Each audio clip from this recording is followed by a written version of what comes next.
Hello, everyone. Welcome to another week. We're calling all investors. We meet every Tuesday from 4:30 p.m. Eastern or 1:30 p.m. Eastern, 1:30 p.m. Pacific until we're done. Today we are live with Caeli. Hooray! And she's got a cool sweater. She's already getting ready for sweater weather. So it's weather. It's sweater weather here already. It has been. Today's episode is brought to you by Ridge Lending Group. Of course, if you ever want to get a hold of Caeli or any of the other dedicated lending specialists at Ridge Lending Group, all you got to do is call 855-74-RIDGE, or you can email info@ridgelendinggroup.com. Heck, you could even apply directly on ridgelendinggroup.com's website and get an answer back on what you need to do next to get that file into processing right away. So today's event, hey, Cynthia. Glad you made it from Ohio. Yeah. The weather treated you well on the commute there. Today's episode is all about appraisals.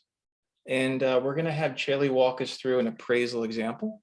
And we get to ask lots of questions. And if you have a question about your appraisal, feel free to let us know. We'll go ahead and answer any questions that you have. So with that, Caeli, what do you say we talk about some appraisals? Let's do this. Hey gang, good to see you all. I love the familiar faces and names on my screen. This is very cool for me. I'm going to start by sharing my screen. So this is an appraisal that Larry chose as one that we can work with. We've deleted any of the sensitive information.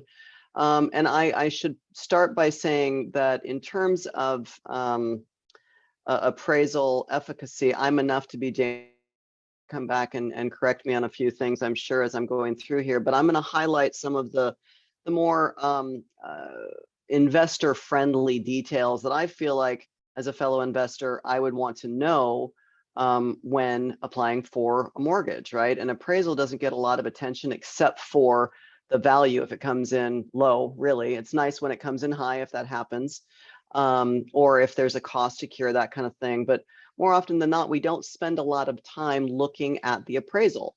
If you're an investor, you probably spend more time looking at the inspection, which is great. You always want to have your inspection.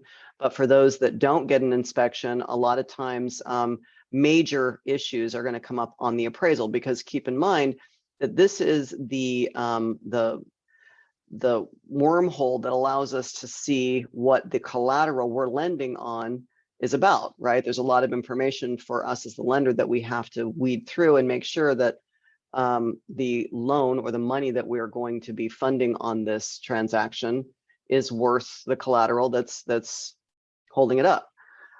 So let's just kind of look at some of this stuff. I'm going to go through some of the things that I look at when when the appraisal comes in the event that I do that. I don't look at these every day like I used to, but I'm just going to take you through a little bit of detail here, and then we'll open up for a Q&A. Obviously, this is going to be for an investment property. There's different forms that are in non-owner occupied or investment property appraisal. If it's a 2 to 4 unit, it's an entirely different format that's used. This is for a single family residence. The two other forms that you're going to find regularly in an investment property appraisal that will not be in your primary residence is going to be what we call a 1007 and a 216. That's why you guys will notice, most of you probably can relate, an appraisal for a rental property is typically more expensive than what you're going to spend on your primary residence appraisal, because there's extra work involved. The 1007 and the numbers, you guys, are just the number on the page. So when you're looking, let me just show you real quick. So see this 1004, that's what the name of this particular document is of the appraisal. The 1007, which we'll get there, is the rental income comps. And then the 1006, again, just a number on the page, is the operating income. So I don't know if there's a 216 on this, but we'll see if there is and go for it.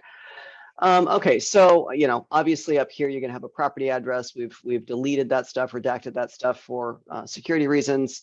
So the address is going to be here. Our client, your name is going to be here. It's going to tell us who the owner of public record is. There's our county, legal description, tax year. Our taxes, annual taxes, are going to be found here. The appraiser is going to seek that information out.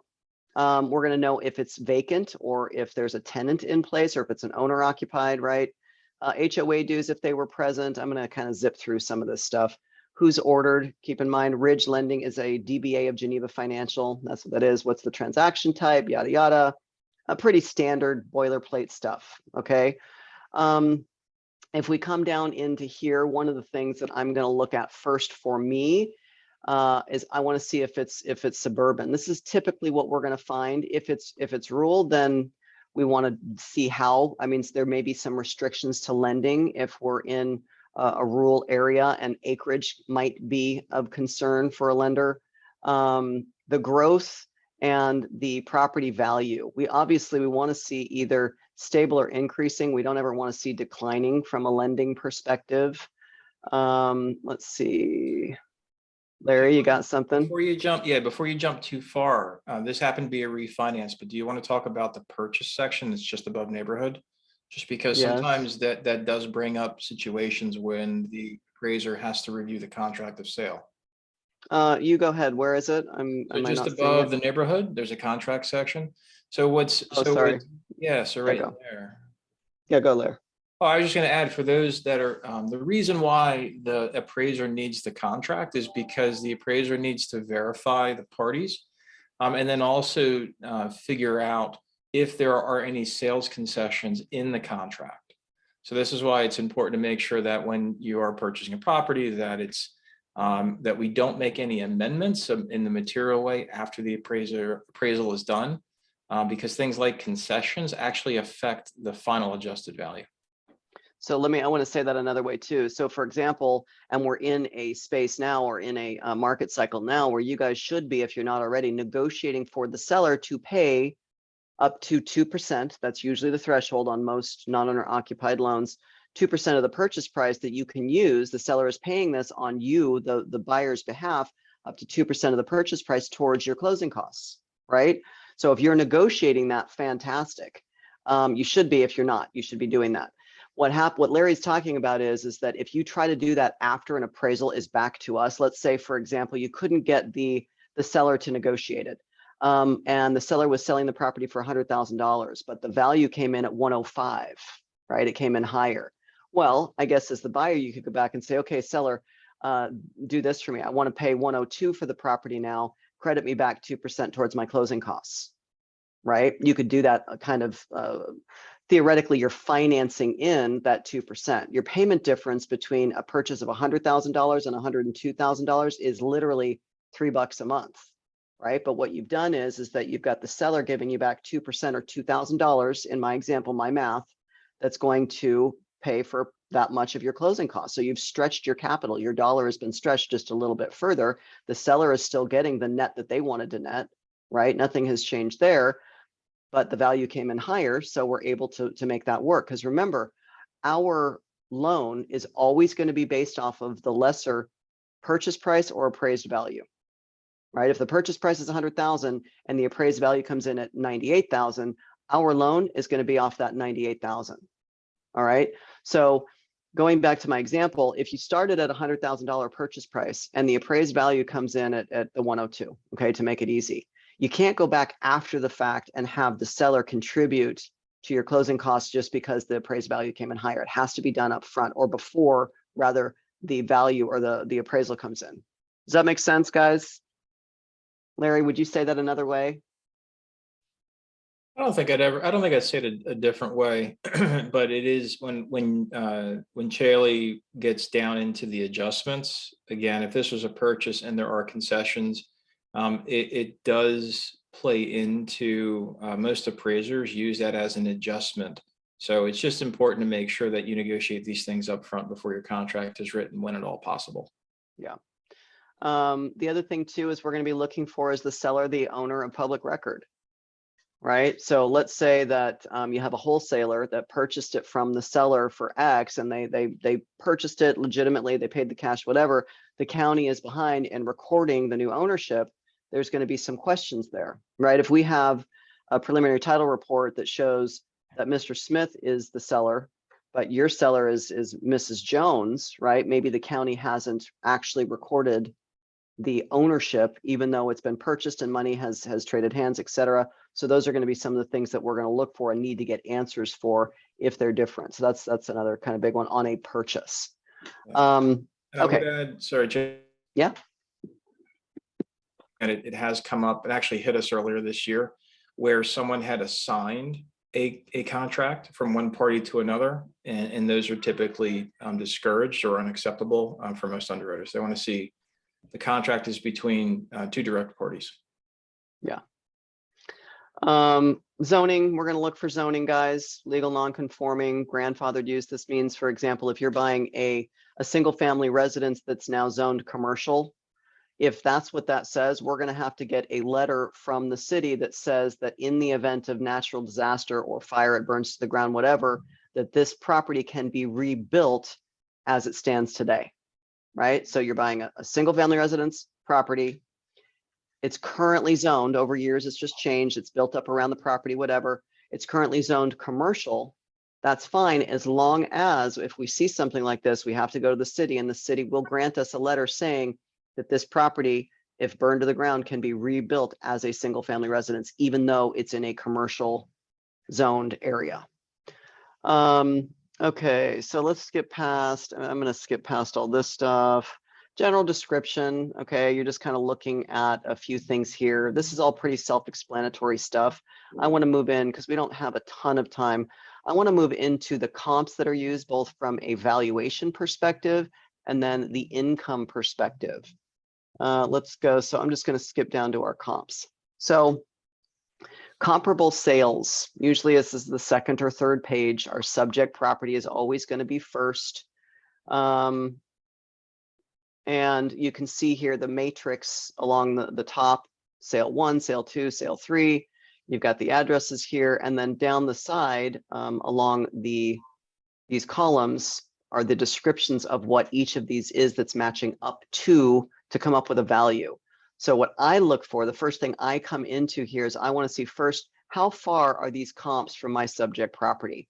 This one's a mile, over a mile away. That's far. If all of them were that far away, I may just initially in the back of my head have a question to say, really, there's nothing closer? The closer, the better, obviously. If they start getting far out, maybe it's in a rural area. We would have determined that beforehand, but I look at that first. Then you're going to see what they sold for, right? Just right here. The next thing I'm going to look at is I'm going to look at when, right? Sold and closed. We want these to be as recent as possible when we're justifying what the value of the property is. So if the value comes in low, for example, and I come through and I just want to look at the appraisal and see what might have gone on, what do the comps look like? If the comps that I'm looking at are aged, 6 months, 12 months old, I may come back to you, my client, the buyer, and say, or the owner, and say, you thought the value was going to come in at 400,000, it came in at 300,000, right? So you came up with that number someplace, but the appraisal shows that the comps being used are all pretty old. They're 8 months and 12 months old. I'm going to come back to you and say, where did you get your number from? Where did that information derive from? If there are other comps that are more recent, that are within the appropriate distance, et cetera, bedroom, bathroom count, age, all of these different variables, we may go back to the AMC, the appraisal management company, which is who all of these are ordered through, that then direct to who the actual appraiser ends up being, and say we want to rebut the value, and we want to ask why were these comps X, Y, and Z not used, and why these were, things like that. So I'm going to look at the age of these. You'll notice some positive and negative numbers in these columns, the adjustments, plus and negative, right? 5,000, there's a positive, there's a negative. You can kind of see these all over the board here. Positive and negative adjustments have to do with the differences between our subject property and the comps used. So let's just look at this one, for example.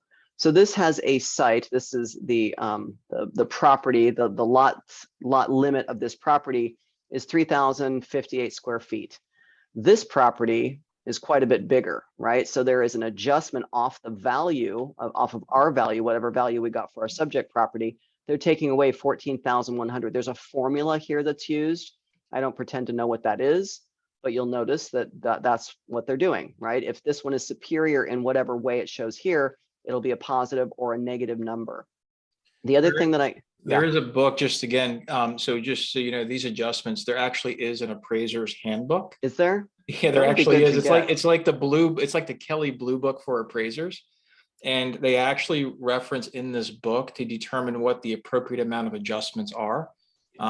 But by no means is it a perfect science. There is a little bit of flair and art depending on the area because things are regionalized. And just above where you are, Caeli, also that second comp gives us the $5,000 concession like we were talking about. So in that transaction, that deal had a $5,000 credit from seller to buyer. So therefore the appraiser takes that $5,000 off the sales price. Yeah, good catch. You just said something that triggered a thought. Caeli Blue Book? Well, the Caeli Blue Book, yes, the adjustments, maybe it'll come back to me. It'd be cool if we could find something like that and publish. Is it something that you have to pay for? I don't know. I've actually never looked for it. But I'll We'll put it check on it the out. list. Yeah, All right, we'll check it out. I know what I was going to say. So by definition, and you guys are going to love this, by definition, an appraisal is an opinion of value. And while there is there is a theme and a calculation and a structure that they have to live within, ultimately, an appraised value is an opinion of value, which makes it a little bit frustrating for us, right? I don't want somebody's opinion of something. I want something more concrete. And that's why I think that there may be some, well, the rumblings are starting to get louder, in which they're talking in our industry about automating appraisals and not using individuals or humans for this work as much. I think we're a few years away from that, but I do think that it's being more seriously considered. I've been in enough markets to have seen crazy things like two, and I tested this. So one appraisal came back at 250,000. I got another appraisal, totally independent, same property, mind you, for 125. What? How can that be? Now that's a gross overture of an example, but it's an opinion of value. Okay. And not like anything else, appraisers are not created equal, which actually it's a good segue. I want to share something else with you guys. So because we do so much non-owner occupied, obviously it's what we're kind of known for. While we do everything, that's our special skill set. The AMC, I mentioned this a second ago, Appraisal Management Company, is the third party that all lenders must order their appraisals through. Okay, 0809, Dodd-Frank re-regulated everything, including the appraisal space of our industry. So the AMCs now are responsible as that third disinterested party that we have to order through, and then they are the ones that put it out there. They deal directly with the appraiser. A lot of people don't understand, or they don't realize that as the lender, we legally cannot even speak to the appraiser. And the reason for this is that, the crash, 0809, there was a lot of nefarious activities going on. You'd have real estate agents and appraisers in cahoots, inflating values beyond what was reasonable.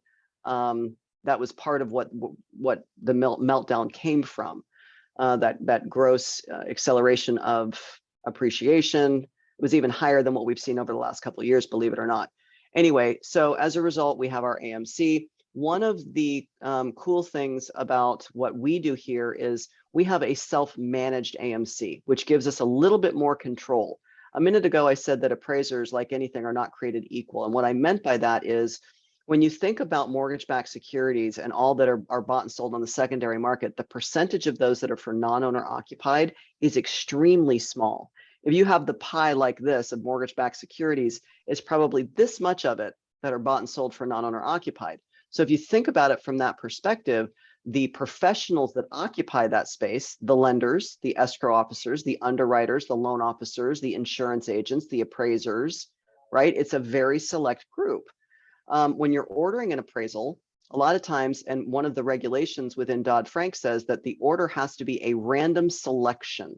I'm getting to a point, you guys, I promise. A random selection of the appraisal, of the appraiser, right? We put the order in, and it's a random selection of whomever gets that appraisal order first, they're going to grab it. Well, because appraisers aren't created equal, and because 99% of the appraisers out there focus almost exclusively on owner occupied, that's a very, very different animal, right?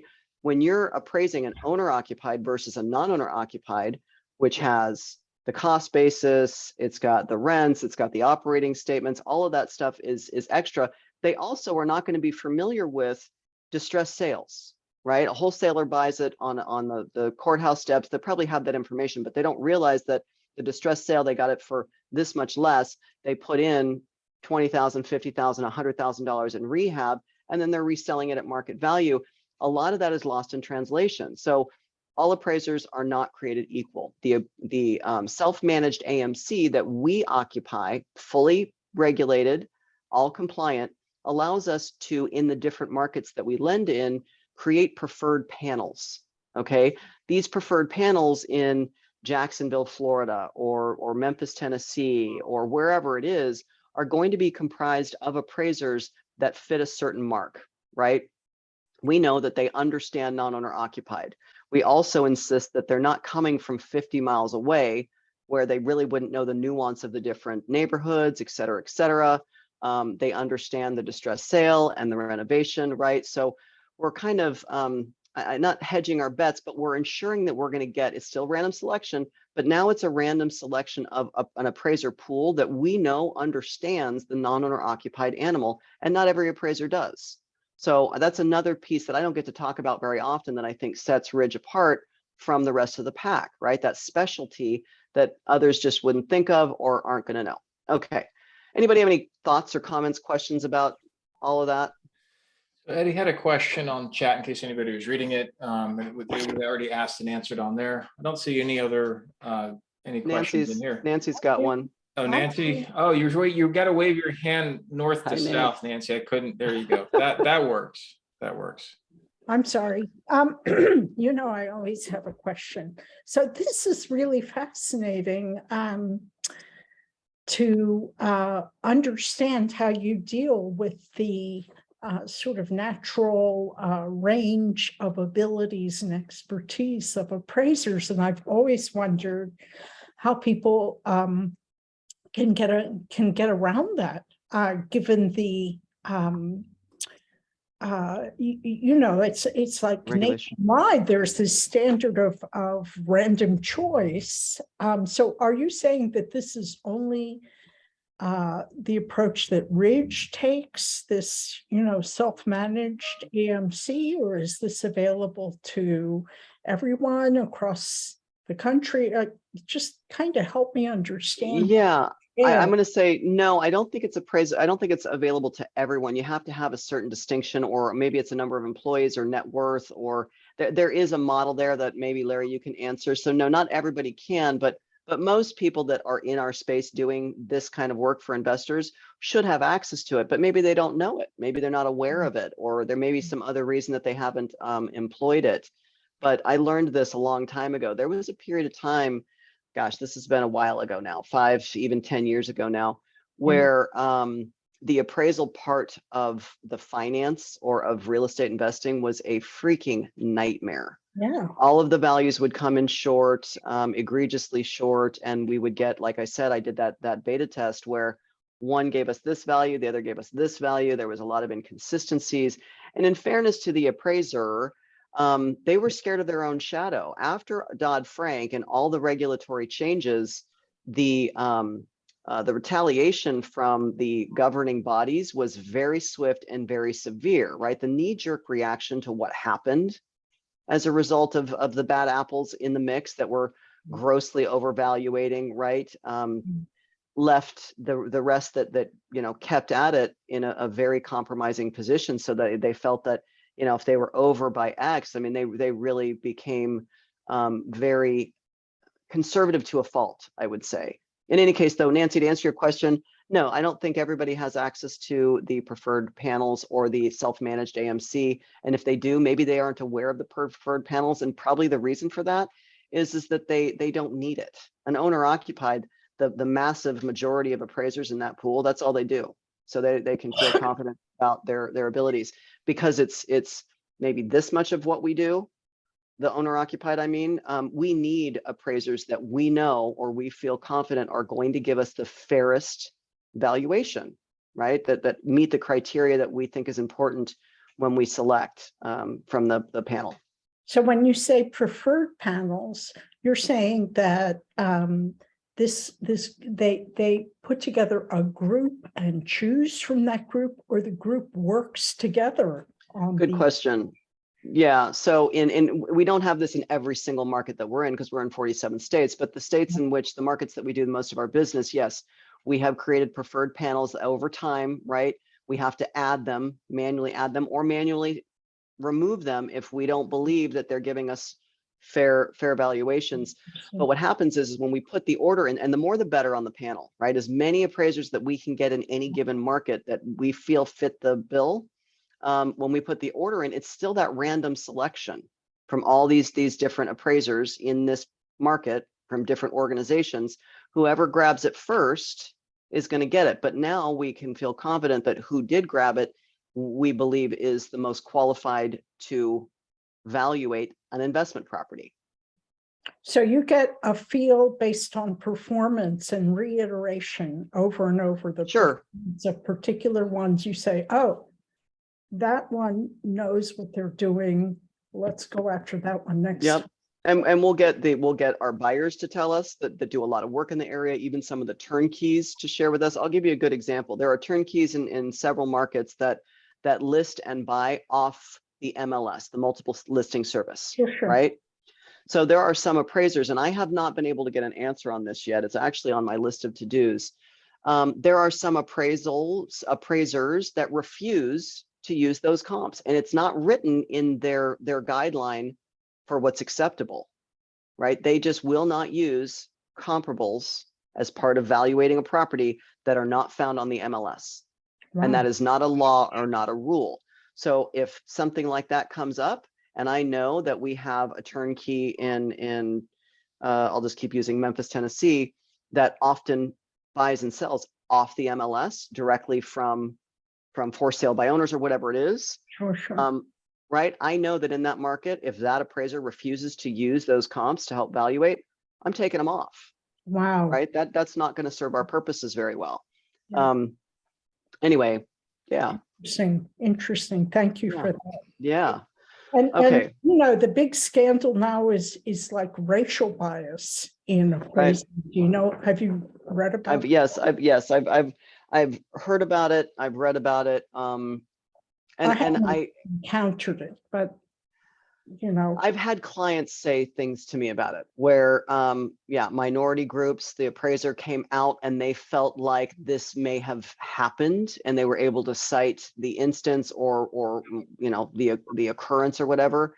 And we've had to kind of argue or fight our way to say we need to have another appraiser go out there. Before the valuation was complete, we just did not feel like we were going to get a fair valuation. So we have to go to the AMC, because remember, I can't even talk to the appraiser.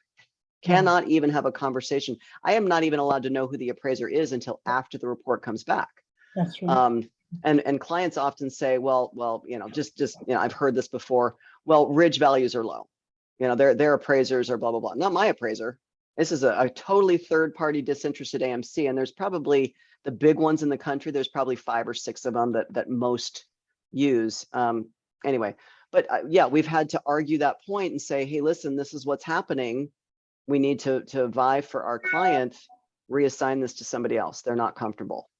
And it's not just easily done. You can't just pick up the phone and call the AMC and say, we want this reassigned to another appraiser that's already inspected the property. There has to be very specific reasoning, documented, yada, yada. So I did want to just kind of jump in from a technical aspect again, in case anybody does any research on this or interested. The appraisal regulations.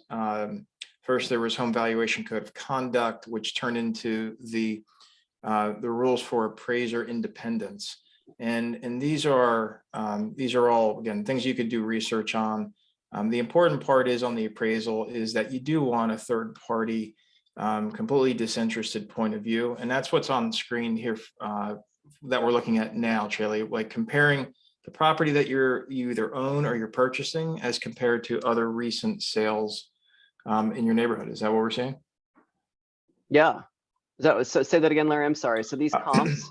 Yeah, I was going to bring us back to the document just before we run out of time, just to kind of run through because most people don't look at these, and especially if you haven't seen one in a while, you might not really be aware or familiar with some of the things that are important to look at, not just the bottom line value, but how did these other homes that sold compare to your home?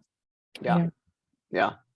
So I'm going to go, just in the sake of time, I'm going to go through the things I wanted to make sure that I touched on, guys. Thank you for that question, Nancy. Always very thought-provoking.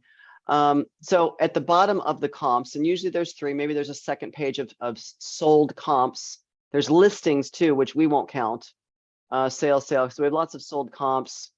There's probably another page here that goes into the listings, but okay, this is page 9. I'm going to come back to this because that's what I'm going to end with. But let me just show you one thing here on our comps page at the very bottom. After I've kind of perused the rest of this, I'm going to look at my net and gross adjustments. Okay, these are all kind of on the low end, and that's good. If you have very, very high gross net or gross adjustments, there's something atypical about your property, or there weren't a lot of comps, or the appraiser had to go way far out, or it could be a number of different things. But that's one thing that if you're looking at an appraisal and these numbers are 40%, 50% adjustments, you've got something else that you want to account for or look at in the report. All right. And then lastly, you're going to find on the first page of the comps, right? The first comps that are given you, this is where you're going to find your valuation right here. 335, there's our date. This is also very important. The appraisal is made as is. We always want to see as is. The only time you're not going to see this is one, if it's new construction and we're getting the valuation in advance, or if it's rehabbed and we want to get the valuation in advance and then order the appraiser to go back out and finish it, or there's something wrong with the appraisal, like it's got a cost to cure. Hazardous issues, appraisal will mark off for that, like there's exposed electrical wires or things of that nature. A subject to means that this value will not be supported until X, Y, and Z has been finished. And that's going to be found on one of the other pages of the report. I'm going to move right along and let's go back to page 9 and then we can finish with a few questions if you guys have any. So this right here is our 1007. Remember I told you guys that there is a number, right? This is our 1007. Thank you. So what this is where we're going to get, let's say that on let's use a purchase, for example, the property is not leased. Okay, we get to give you up to 75% of the gross rents, and how we're going to determine what that number is we're going to go right here. We're going to look at the single family comparable rent schedule. So in this case, the appraiser used 3 comps. Okay, similar to the sold comps, right? You got similar information here, but this is public record. He's going to find like kind properties. He's looked to be a little far away, but okay, maybe that's why, or maybe there's specific reasons. Bedroom, bathroom count, all of those things are going to be included in this analysis. He's going to add up the gross of the rents being collected for the 3 that he chose, add them up all together, and then he's going to divide by 3. If he had 4 comps, he's going to add all 4 and divide by 4. Whatever that is what we're going to get here, right? This is the number on this page that we are going to use when we are providing up to 75% of it to help offset the mortgage payment that this transaction is creating, refi or purchase, that the borrower may need to satisfy debt to income ratio requirements. Thank you. Anybody questions, comments about that? One more time, Caeli, please. Yes. So let's say that the property you're purchasing is not rented and your debt to income ratio is good, but not good enough that the mortgage payment that is being created from purchasing this investment property, your income is not strong enough to include the entire PITI, principal, interest, tax, and insurance. We need a portion of the rental income, right? It's an investment property that has monthly liability, a mortgage payment, but it also has income. In order to qualify, we need some of the income to help the debt to income ratio stay below that 50% threshold. So on the 1007, right, this is one of the forms of an investment property. We're going to have, in this case, 3 comps. These are like kind properties that are tenant occupied. This is public record. So the appraiser has taken 3 comps. He's listed all the data out here. These are the rents that each of these is receiving. He's going to add these 3 numbers up, 1550, 1595, 1500. He's going to add all of that up and he's going to divide by 3. That doesn't seem Got it. like that's the math, but maybe it is. That's going to be what we use up to 75% of to give you income to help offset the mortgage payment that this transaction is creating. Thank you. I got it. Thank you. Yeah. Anybody else? Looks like no other questions in chat right now. If you'll accept another question from me, I have never seen an appraisal with rent assigned to it. Finding 3 comparable houses that are also tenant occupied. I don't know, in any of the communities I've worked in, it would be very hard to get to that number. Is that unusual, Caeli? Say that again, Nance. What unusual? Well, I think finding comparable houses that are also occupied by tenants so that you can draw out an anticipated rental figure. I've never seen that on an appraisal. Yeah, if you've bought investment properties and the appraisal was done, this is in there somewhere. I promise you that. What you can do, there's different services that some companies will use right now. There's one called Rent Rage. The other one's called House Canary. Oh, You have to pay for them, but you can get what the median rents are. And they're pulling from public records. I don't know that, I assume you have to have access to this because it's public record, but they're using MLS, public record. What's the ARMLS? Those are, yeah, so that's the local MLS name. So most of the time, Nancy, you'll see rent records come out because it was leased through a real estate office. If it were not leased through a real estate office, the appraiser could look for the listing that was posted online. And if they really needed to, they could actually go verify that the home was currently occupied. No appraiser actually ever sees the lease for a property that they don't have any interest in or any order for. But they can verify to the best of their abilities what they believe the rent is based upon their research. interesting.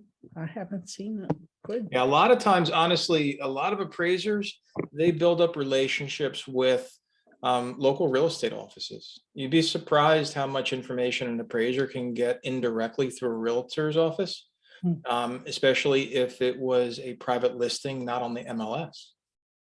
You can see it was sold, and you can see who the parties were involved. And if there was a real estate agent involved, they'll actually reach out to that agent and ask some questions sometimes. And I just did the math and I said 3, but this is actually tenant occupied. So the appraiser used this number too, 1425. Adding all of these together and dividing by 4 is actually 1517. So I assume the appraiser's rounding up or down every $50 is what it might be. I'm sure if I read this, it would probably tell me what he or she did. But in any case, this is the number that we in underwriting are going to use.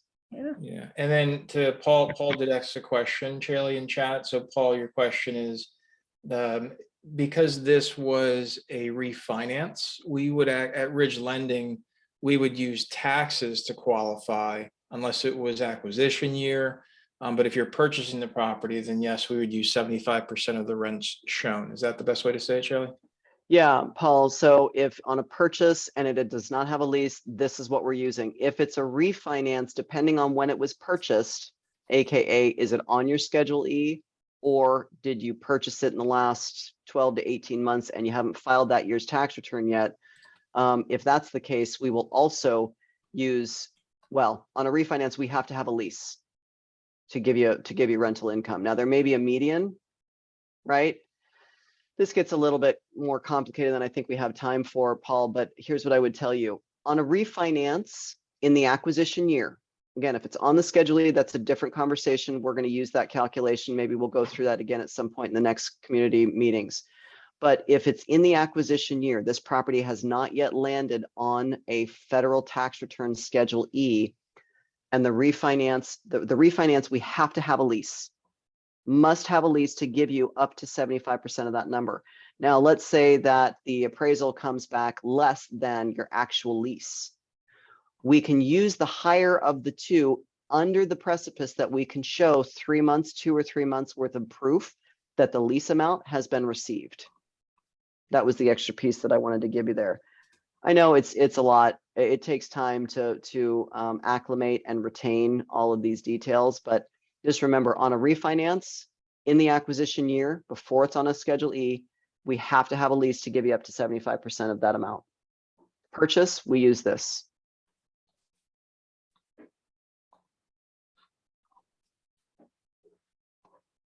Awesome. Anything else you guys have in closing? Just I can spare a few more minutes if you want. Anybody got anything you not related or whatever?